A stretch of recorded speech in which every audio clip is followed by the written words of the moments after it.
আইনের মাধ্যমে গলায় আঙুল ঢুকাবো, ঢুকিয়ে সে ফিরহাদ হাকিম হতে পারে, সে সিদ্দিকুল্লাহ চৌধুরী হতে পারে, সে জাভেদ খান হতে পারে, সে মমতা ব্যানার্জি হতে পারে, তার ভাইপো হতে পারে। আইনের মাধ্যমে সম্পত্তিগুলোকে বার করব। ভয় পাচ্ছে তো ওই জন্য দিল্লিতে যা, দিল্লিতে যা। কেন দিল্লিতে গিয়ে আন্দোলনের কথা বলছে বুঝতে পেরেছেন? হ্যাঁ, দিল্লিতে গিয়ে আন্দোলনের কথা কেন বলছে? দিল্লিতে গিয়ে আন্দোলনের কথা এই জন্যই বলছি, আমাদের রাজ্যে যেগুলো আছে সেগুলো আর যাতে নাকি নড়াচড়া করে। এই আন্দোলন আমরা করছি, মাঠে ময়দানে আন্দোলন করছি, করব শান্তিপূর্ণভাবে গণতান্ত্রিক প্রক্রিয়াতে। তো এইখান থেকে দিল্লিতে যে কেন বলতে হচ্ছে, কারণ হচ্ছে এই আপনাদের বলি বুঝতে পারবেন। মানে বলার কারণ হচ্ছে কি জানেন? মমতা ব্যানার্জির আমলে টিপু সুলতানের পরিবার আছে কোথায় জানেন? কলকাতার টালিগঞ্জ এরিয়াতে।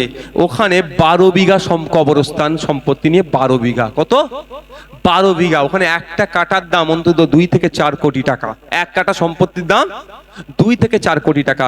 12 বিঘা সম্পত্তি, কবরস্থান সব ধুলিসাৎ করে কবরের উপরে বাড়ি করে বসে আছে। এই বিল্ডিং করেছে এই মমতা ব্যানার্জির আমলে। আমরা যদি আইনকে প্রত্যাহার করতে পারি, ওই 12 বিঘাকে আমরা উদ্ধার করব না? ভাই অনুরোধ, যারা বিপদে আপনার পাশে দাঁড়ালো না, দিল্লি যাওয়ার নিদান দিল, 2026 সাল আসছে, অন্তত ভোট দেওয়ার সময় ওই বাটনে না আপনাদের হাত চাই। দিল্লি যাব না কালীঘাটে আন্দোলন করব কেউ বলতে পারবে না। এটা শুধুমাত্র মুসলমানদের উপর আঘাত দিল না, সংবিধানের 15 নম্বর আর্টিকেলের উপর আঘাত দিল। তাই আমাদের লড়াই সংবিধান বাঁচানোর লড়াই। মুসলমানদের সম্পত্তি কেড়ে নিচ্ছে, তার থেকে বড় কথা হচ্ছে সংবিধানের আর্টিকেলের উপর আক্রমণ হচ্ছে। এই সংবিধান পাওয়া নিয়ে আনার জন্য, এই দেশ স্বাধীন দেশ করার জন্য আপনার আমার পূর্বপুরুষেরা জীবন উৎসর্গ করেছে। প্রায় 200 বছর ধরে ব্রিটিশদের বিরুদ্ধে লড়াই করলো। যে সংবিধান পেলাম, যে গণতন্ত্র পেলাম, ধর্মীয় স্বাধীনতা পেলাম, আজকে বিজেপি সরকার এসে সেইগুলো কেড়ে নেওয়ার চেষ্টা করছে। এর বিরুদ্ধে আমাদের লড়াই।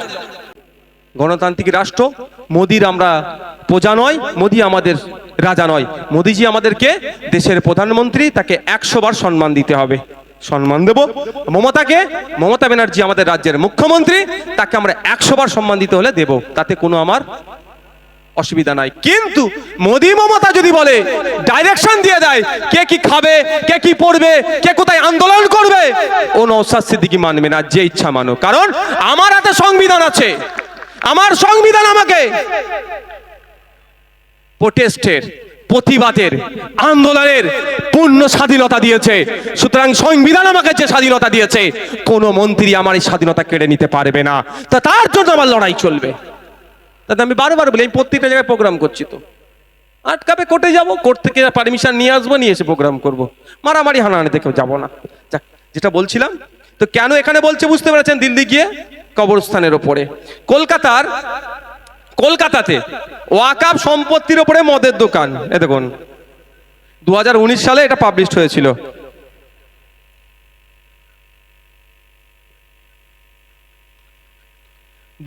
সালে এটা পাবলিশ হয়েছিল।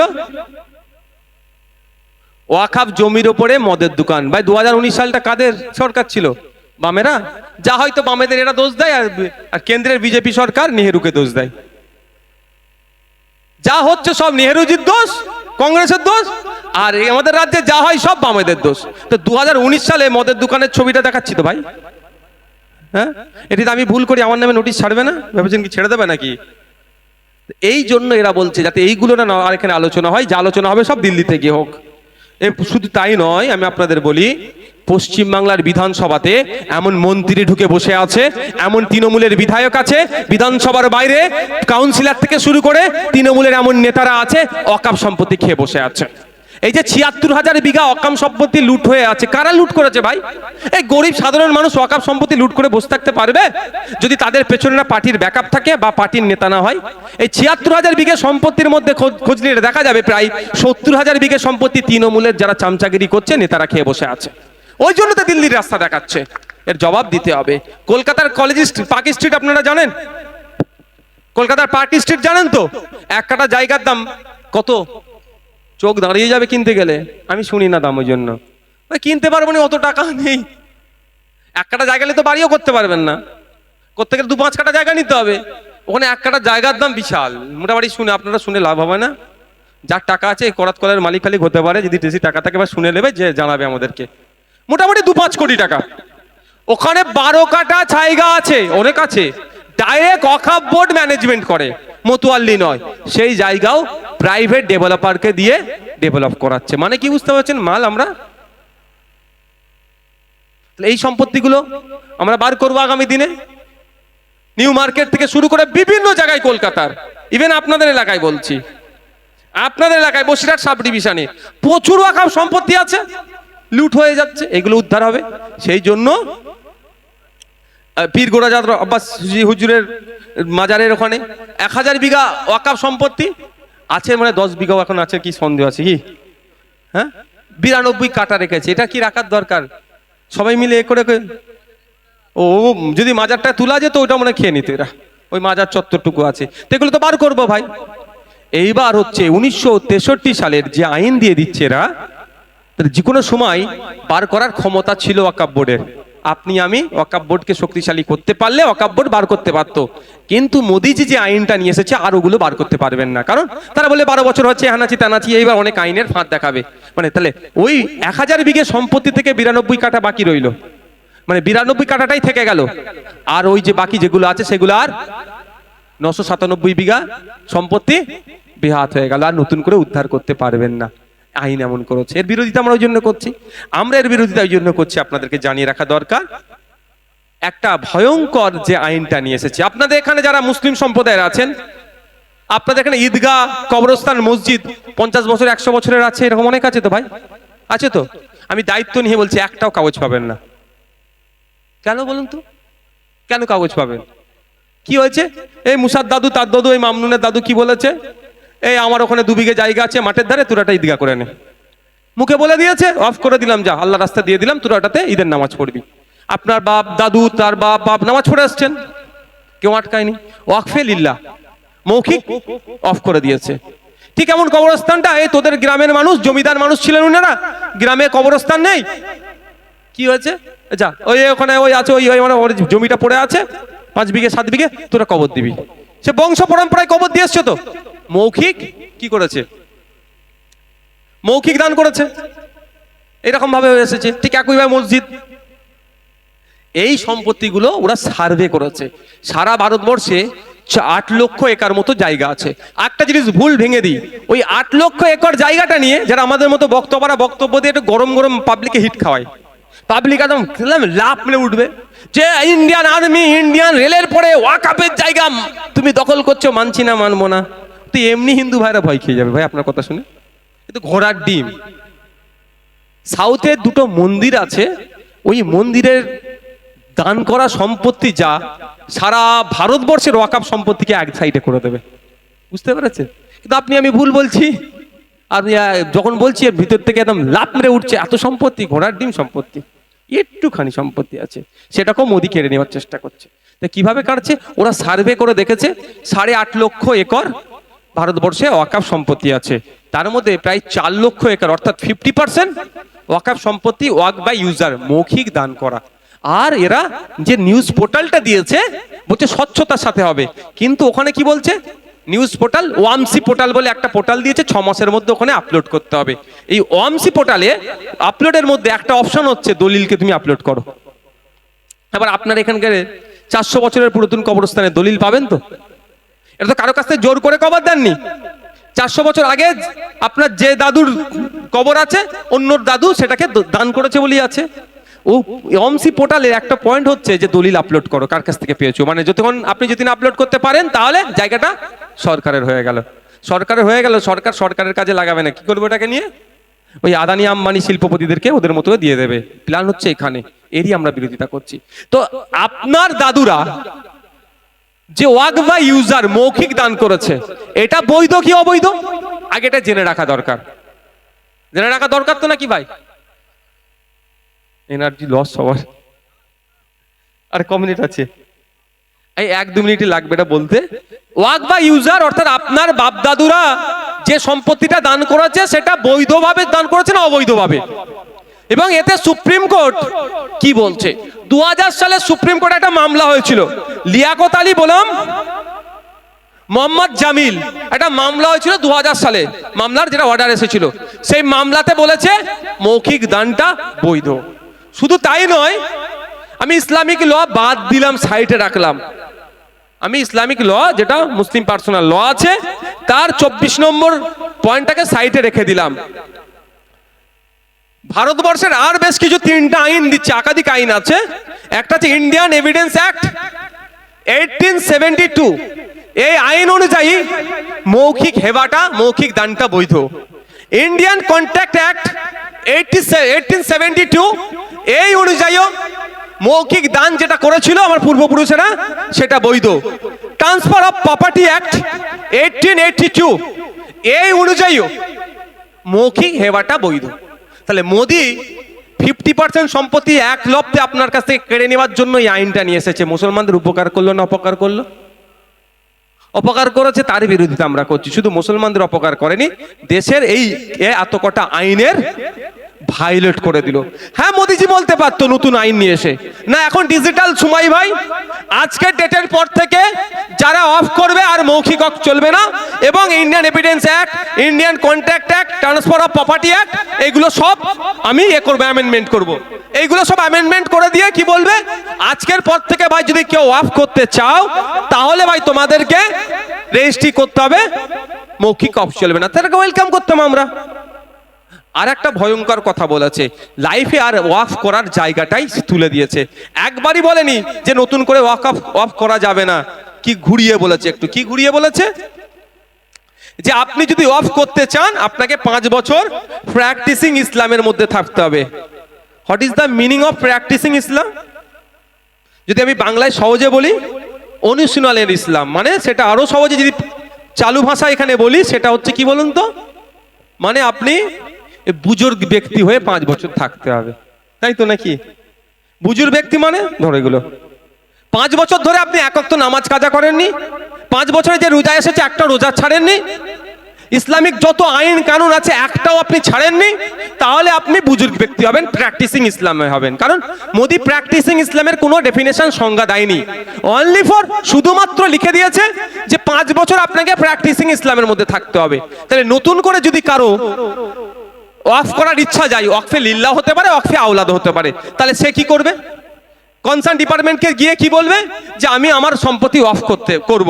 আগে কি ছিল, শোনার পরে সার্ভে কমিশনারকে কমিশন করে টোরে সব হিসাব নগদ করে সব কাগজ ঠিক আছে না আছে দেখার পরে তাকে এনরোল ইসি নাম্বার দিত, এনরোল করতো যে না একে অফ করা হবে। এখন কি বলছে, আগে গিয়ে যখনই বলবেন যে আমি সম্পত্তি অফ করতে চাই, ওই আইন, নতুন আইনে বলছে আপনি 5 বছর ইসলামের মধ্যে থাকতে হবে। অফিসার আপনার মুখের দিকে তাকিয়ে কি বলবে, তোমার কপালে দাগ কোথায়, 5 বছর ধরে নামাজ পড়োনি তো? বুঝতে পারছেন না? বলতে পারে তো, কারণ ইসলামের প্র্যাকটিসিং ইসলামের সংজ্ঞাটা বলে দেয়নি, উজ্জ্ব রেখেছে। যদি বলে দিত প্র্যাকটিসিং ইসলামের সংজ্ঞা এটা এটা এটা এটা, তাও একটা মেনে নেওয়া যেত বা এটা নিয়ে চর্চা করা যেত, তাও শুধু প্র্যাকটিসিং ইসলাম। আচ্ছা বলুন, কোন হিন্দু ভাইকে যদি বলা হয় তুমি দেব, ইচ্ছা হতেই পারে, দাদার ইচ্ছা গেছে, আমার দাদার বিশ্ববিদ্যালয়ের ইচ্ছা গেছে কালী ঠাকুরের নামে 2 বিঘে জায়গা দেবো, বিশ্ববিদ্যালয়ের ইচ্ছা গেছে সরস্বতী ঠাকুরের না বিদ্যার ঠাকুর বলে এনারা মানেন যে আমি কি করবে, আমি 5 কাঠা জায়গা দেব। আমাদের রাকেশের ইচ্ছা গেছে কালী ঠাকুরের নামে জায়গা দেবো। এবার রাকেশকে যদি বলে 5 বছর ধরে তোমাকে হিন্দু হতে হবে, খোঁজ নিয়ে দেখুন হয়তো পুজো ঠিকঠাক করতে, মন্ত্র ঠিক জানে না, সবটা হতে পারে ভাই, সবাই তো জানবে না ব্যাপার নেই। তাহলে বেচারি তাহলে যদি ঠাকুরের নামে সম্পত্তি দিতে পারবে না, ওর সাথে ইনজাস্টিস হচ্ছে না, ওর সাথে ইনজাস্টিস হচ্ছে না? তো এইভাবে মুসলমানদেরকেও এবার গেল গিয়ে বললো যে আমি দান করব, বললো তুমি তো নামাজ পড়োনি, তোমার কপালে দাগ কোথায়, মোটামুটি কপালে টানা হিচড়া করে দাগ নিয়ে গেছে। আর যেই বলেছে আমি সম্পত্তি দেবো, কপালে দাগ আছে, দেখো আমি 5 ওয়াক্ত নামাজি, বললো 33 আয়াত একবার পড়তো। এখানে যারা আছে বলুন তো একবার, মুসলমানরা কতজন 33 আয়াত পড়? আমি কাউকে পরীক্ষা করব না, বুঝতে পারছো? তাহলে তুমি তোমার সম্পত্তি আর দিতে পারবে না। আমি 33 আয়াতের কথা ছেড়ে দিলাম, আমি ধরলাম উনি জানি না 33 আয়াত কি জিনিস। যদি বলে এবারে রমজান মাস গিয়েছে, 29টা রোজা হয়েছে, তুমি তো 25টা রোজা রেখেছো, 4টে কেন তুমি ছেড়ে দিয়েছো? তুমি তাহলে 5 বছর ধরে প্র্যাকটিসিং ইসলামের মধ্যে নাই, তুমি সম্পত্তি দিতে পারবে না। মানে নতুন করে সম্পত্তি ওয়াকফ করার জায়গা বেঁধে দিল। হয়তো গেছেন, গিয়ে প্যান্ট পরে গিয়েছেন, গাঁটের নিচে হয়তো কাপড়টা আছে, এই তুমি ইসলামিক কানুন কেন মানোনি, তুমি ওয়াকফ করতে পারবে না। মানে যেটা চেষ্টা, যেমন মানে আমি পুলিশের বদনাম করছি না, পুলিশ আমাদের বাড়ির সদস্য, পুলিশ আমাদের পরিবারে। বলা একটা কথাই আছে, পুলিশ যদি মনে করে কোনো বাইকওয়ালাকে ফাইন করব, কিছু না কিছু ভুল বেরোবে। সব পুলিশ নয় ভাই, অনেক পুলিশ আছে মাথা তুলে লড়াই করে, তারা গুলি খেয়ে অমিতাভ কোথায়, দার্জিলিং এ যে অপদার্থগুলোর বিরুদ্ধে মামলা ছিল, আমাদের এসআই অমিতাভকে গুলি করেছে, সে অপদার্থ আবার তৃণমূলের ঝান্ডা ধরেছিল। লজ্জা লাগা দরকার তৃণমূলের ওপরে। যে আমাদের পুলিশকে খুন করলো, সেই পুলিশকে আবার তৃণমূলে জয়েন, সেই খুনিকে আবার তৃণমূলে জয়েন করিয়েছে এরা। কিন্তু তাহলে আপনার যদি ভুল ধরতে হয় তাহলে হবে না, এটা কি মেনে নেওয়া যাবে? ভারতবর্ষে এই ধরনের কোনো আইন আছে? কোনো খ্রিস্টান যদি ইচ্ছা করে সম্পত্তি উৎসর্গ করব, তার বেলায় আটকানো নাই, মুসলমানের বেলায় আপনি আটকাচ্ছেন কেন? এটা তো আপনার ইকুয়ালিটির ব্রেক হচ্ছে। 15 নম্বর 16 নম্বর 14 15 নম্বর আর্টিকেলে আঘাত লাগছে, তার বিরোধিতা আমরা করছি। আপনি বলেন কপালে না দাগ থাকলে আপনি নামাজি কি নামাজি নয়, এটা কি প্রমাণ হবে? তাহলে আপনি 5 বছর ধরে ইসলামকে সব ভালোভাবে মেনে চলছেন কি চলছেন না, তার জন্য কি করতে হবে? সাথে বগলে করে একটা করে অফিসার দিয়ে দিতে হবে। আমি যেখানে যাব সাথে করে নিয়ে যাব, দেখো ভাই আমি আজকে আসলাম যদুরহাটি বাজারে, আমি জোরে আসরে নামাজ পড়েছি, অফিসার দেখবে, নোট করবে। যাওয়ার সময় মাগরিবের নামাজ যেখানে হবে সময় হবে, মাগরিবের নামাজ পড়েছে নোট করবে। ফজরের সময় কোথাও নামাজ পড়লেও অফিসারকে নোট করতে হবে। শুধু পশ্চিমবাংলায় যদি 3 কোটি মুসলমান আছে, তাহলে তো 3 কোটি অফিসার লাগবে, তাই না ভাই? একদিকে ভালো, অফিসারগুলো অন্তত আমার হিন্দু ভাইকে দিক। পশ্চিমবাংলা 3 কোটি হিন্দু ভাই চাকরি পাবে, কারো অসুবিধা হবে ভাই? কারো অসুবিধা হবে? যারা সমর্থন করে হাত তুলে দেখান তো, 3 কোটি আমার হিন্দু ভাই যদি চাকরি পায় পশ্চিমবাংলাতে মুসলমানদের জন্য, অসুবিধা হবে? তা সেইটাও তো বলছে না, অন্তত সেইটা বলুক যে তবে ভালো হবে, মোদি আপনাদের ভালো চাইছে গো, একটা জিনিস ভালো চাইছে, ইসলামে ফিরে আসতে বলছে আপনাকে, মানে প্র্যাকটিসিং ইসলামে। শুধু নামটা বাপ মুসলমান ছিল, আপনি মুসলমান হয়ে গেছেন, সেটা নয়। মোদি বলছে আপনি পড়াশোনা করে মুসলমান হোক। মানে এই ধরনের অবান্তর সংশোধনী নিয়ে এসেছে। আর একটা লাস্ট কথা বলে শেষ করবো, এটা হিন্দু মুসলমানের লড়াই নয়, কারণ পার্লামেন্টের 2টো কক্ষে, রাজ্যসভায় লোকসভায় যারা এই বিলের বিরোধিতা করেছে, যারা সর্বোচ্চ বলিষ্ঠ কণ্ঠে মোদিকে জবাব দিয়েছে, মোদির মন্ত্রিসভার মন্ত্রীরা এর উত্তর দিতে পারেনি, তাদের মধ্যে 99 জন কিন্তু আমার হিন্দু ভাই ছিল, এটা মাথায় রাখবেন।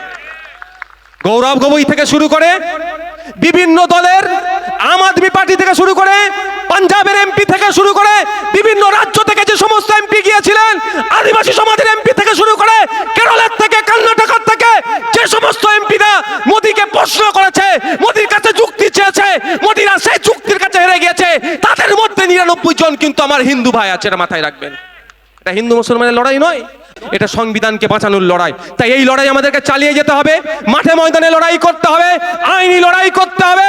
যতই মমতা ব্যানার্জি, যতই অভিষেক ব্যানার্জি, যতই তৃণমূল কংগ্রেস আমরা দিল্লি যাওয়ার নিদান দিক না কেন, আমরা এই বাংলাতেই আন্দোলন করব, প্রয়োজনে দিল্লি যাব, কে আমাদেরকে রুখতে পারবে না। আর এই আপনাদেরকে কাছে লাস্ট কথা বলে আমি শেষ করব, ভাই অনুরোধ, যারা বিপদে আপনার পাশে দাঁড়ালো না, দিল্লি যাওয়ার নিদান দিল, 2026 সাল আসছে, অন্তত ভোট দেওয়ার সময় ওই বাটনে না আপনাদের হাত চাই। আমাদের পক্ষে নাও আসতে পারে, কোনো ব্যাপার নাই, বিজেপিকে তো দেবই না, আইএসএফকে নাও দেবেন, কোনো সমস্যা নেই, খামচিহ্ন আছে নাও দিতে পারেন, আমি জোর করব না। কিন্তু অনুরোধ এটাই, বিপদে যে আপনাকে দূরে ঠেলে দিল, যাকে আপনি সব থেকে বেশি ভরসা করেছিলেন, বিপদে যে আমার পাশে থাকবে, সেই বিপদে আপনাকে দিল্লি যাওয়ার নিদান দিচ্ছে। তাই 2026 সাল আসছে, ভোটের সময় ওই সিম্বলে না হাত পড়ে, এটা মাথায় রাখবেন ভাই।